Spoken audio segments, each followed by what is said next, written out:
ናይ ህይወትካ ዕላማ ከመይ ትፈልጦ? ወዲ ሰብ ዕላምኡ ስለ ዘይረኸበ ይኮነን ዝሳቀ እንታይ ደኣ ካብ ርእሱ ስለ ዝረሓቀ ይሳቀ። ሰላም ተኸታተልቲ ወሓዚት ሰላም ቲቪ ከመይ ቀኒኹም? ኣነ እግዚአብሔር ይመስገን ብጣዕሚ ፅቡቅ ኣለኹ። ንስኻትኩም እውን ከምቲ ናተይ ፅቡቅ ንኽትህልዉ ናይ ወትሩ ትምኒተይ እዩ። እምበር ናይ ሎም መዓልቲ ርእስትና ከዓ ናይ ህይወትካ ዕላማ ከመይ ትፈልጥ እያ ትብል እሞ ናብኣ ከበለኩም እየ። ከምቲ ልሙድ ንስራሕ ንምቅላል ተባሂሉ ብተባዕታዊ ኣፀዋውዓ ክጥቀም ስለ ዝኾንኩ ነፍሲ ወከፍ ሰብ ከም ፆቱ ገይሩ ይስማዓዮን ይረዳእዮን። ናይ ህይወትካ ዕላማ ከመይ ትፈልጦ ክንብል እንከለና ግን ንስራሕ ምርካብ ወይ ገንዘብ ምእካብ ጥራሕ ኣይኮነን። እዚ ብዛዕባ እቲ ኣብ ውሽጥኻ ዘሎ ሓቀኛ መንነትካ ምልላይ እዩ። ሰባት ስለምንታይ ዕላምኦም ይስኡ? ምክንያቱ ካብ ቁልዕነትና ጀሚሩ ብዛዕባና ብካልኦት ሰባት እዩ ዝንገረና። እዚ ኹን፣ እዚ ትግበር፣ እዚ ፅቡቅ እዩ፣ እዚ ሕማቅ እዩ ይብሉና እሞ ቀስ ብቀስ ነቲ ናይ ውሽጢ ድምፅና እናሃሰሰ ድምፂ ማሕበረሰብ ከዓ እንዳበርትዐ ይኸይድ። ኢጎ ድማ ናብ ደገ ገፁ ይመርሓና። ሽዑ ንሰባት እንታይ ክብሉኒ፣ ከመይ ንሰባት ክመስል ኣለኒ፣ ከመይ ንሰባት ክሕጉስ ኣለኒ እንዳበልና ሓሳባትና ኩሉ ብዛዕባ ሰባት ጥራይ ይኸውን። እታ ነፍስና ግና ናብ ውሽጥና እያ ትፅዋዓና። ናባይ ባ ተመለስ እንዳበለት ብትሑት ድምፂ ትነግረና። መን መስማዕ እያ። ዕላማ ትፈጥሮ ነገር ኣይኮነን፣ ይግለፀልካ እዩ። ብዙሓት ሰባት ዕላማ ከም ዝደልይዎ ገይሮም እዮም ዝሓስብዎ። ዕላማ ግን ኣብ ውሽጥኻ እዩ ዘሎ። እቲ ጫውጫውታ ምስ ዝሃድእ፣ እቲ ፍርሒ ምስ ዝቕንስ፣ እቲ ኢጎ ምስ ዝቕንስ ዕላማኻ ከም ፀሓይ ካብ ደበና ፍልይ ኢሉ ይወፅእ። እቲ ፀሓይ ግን ሓድሽ ኣይተፈጥረን፣ ደበና ጥራይ ጋሪድዎ ነይሩ። ልክዕ ዕላማኻ እውን ከምኡ ሽግራትካ እዩ ጋሪድዎ ዘሎ። ሓደ ካብቶም ዝዓበዩ ሳይኮሎጂስት ፀሓፍን ተመራማርን ዝኾነ ስዊዘርላንዳዊ ካርል ዩንግ እንታይ ይብል መስለኩም? ክሳብ እቲ ኣብ ውሽጥኻ ዘሎ ዘይተረዳእካዮም፣ ዘይተቐበልካዮም፣ ዘይፈለጥካዮን ንህይወትካ ክፀልዎ እዩ። እቲ ዝፍጠር ነገራት ድማ ዕድለይ ኢልካ ክትገልፆ ክጅምር ኢኻ እዩ ዝብል። ማለት ኣብ ውሽጥና ዘለው ዘይተፈወሱ ቁስልታትን ፍርሕታትን ፅላሎታትን እንተዘይፈሊጥናዮም ንሳቶም እዮም ህይወትና ዝዝውርዋ። ስለዚ ዕላማ ምርካብ ማለት መጀመርያ ገዛእ ርእስኻ ምፍላጥ ማለት እዩ። መንፈሳዊ መምህር ዝኾነ ኤካርት ቶለ እውን ብወገኑ ኣብዚ ጉዳይ ከምዚ ይብለና እዩ። ኣብ ህይወትካ እቲ ዝዓበየ ዕላማ ኣብዛ ሕጂ ቅፅበታዊት ህሞት ሙሉእ ብሙሉእ ምህላው ማለት እዩ። ብዙሓት ሰባት ናብ መጻኢ ይሃድሙ።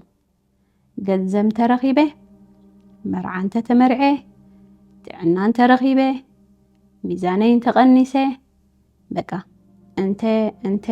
እንተ እንዳበሉ ናብ መጻኢ ጥራይ ይሃድሙ። ግን ህይወት ሎሚ እያ፣ ዕላማኻ ድማ ሎሚ ዝጅምር። ስለዚ ኣብ ሎሚ ምንባር ጀምር፣ ፅባሕ ድማ ንርእሳ ኢላ ክትመፅእ እያ። እስከ ሕጂ ክሓተካ ኣብ ህይወትካ ብዙሕ ዝደጋገም ነገር እንታይ እዩ? እዚ ሕቶታት ብጥንቃቐ ይሕሰበሉ። ዝተደጋገሙ ዝምድናታት፣ ዝተደጋገመ ፍርሒ፣ ዝተደጋገመ ስራሕ፣ ዝተደጋገመ መከራ፣ ዝተደጋገመ ጠባይ። ኣብዚ ከተስተውዕለሉ ዘለካ ምናልባት ህይወት ንትምህርቲ ኢላ ትደጋግመልካ ኣላ፣ ግን ኣስተውዒልካሉ ዶ ትፈልጥ እዩ ትሕቶ። ካልእ ነቲ ውሽጥኻ ዘሎ ዕላማ ንኸተለልዮ ዝሕግዘካ 5 ሕቶታት ንርእስኻ ክትሓታ ኢኻ። ገንዘብ እንተዘይረክብ ነይረ እንታይ ምገበርኩ? እንታይ እዩ ብቐሊሉ ኣብ ሓሳበይ ዝመፀኒ? ንሰባት ብምንታይ እንተሓገዝክዎም እዩ ዝሕጉሰኒ? እንታይ እዩ ክዝክሮን ከለኹ ኣብ ውሽጠይ ዘቃፅል ድሌት ዘለዓለለይ?